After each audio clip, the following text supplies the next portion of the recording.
Kia ora, I'm Danella and I'm acting as the principal this term at Cromwell Primary School. This model shows the OECD vision for education in 2030. It has been put together by policymakers, educational leaders, students and parents from all around the world.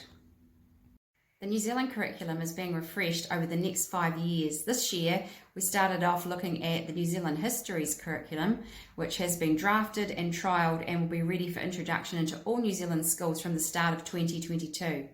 So what are the problems with the New Zealand curriculum as it is? Well, we're always hearing about the cluttered or crowded curriculum, not enough time to do everything. What's most important?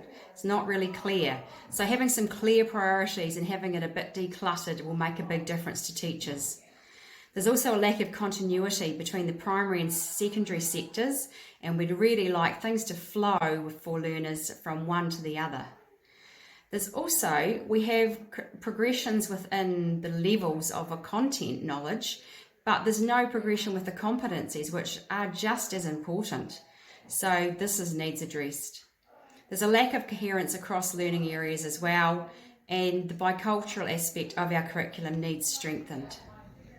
So in the revised and refreshed New Zealand curriculum, we'll be operating in a different way in terms of the way we organise everything. Instead of the curriculum levels we're familiar with, there'll be bands. And as you can see from this, there will be 2 bands at Cromwell Primary School. Each band will have priorities set, and in years 1 to 3, things like numeracy and literacy foundations will be the main priority, as well as having rich, varied experiences in the other curriculum areas.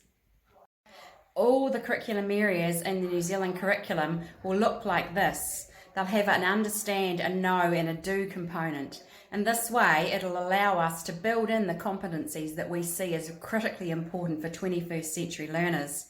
This example shown here is from the New Zealand Histories curriculum, which has already been drafted up. One part of the curriculum refresh that I'm really excited about is the rich record of learning.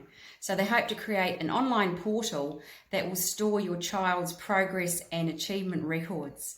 It'll be a one-stop shop for teachers and whānau to check in on progress. Digital artifacts can be stored there, micro-credentials, which is a fancy name for awards and certificates. It'll be holistic and include cultural, social and emotional learning, as well as important things like literacy and numeracy. It will travel with the students between schools and across the levels up to high school, and they're researching now how they can provide this in a safe environment digitally.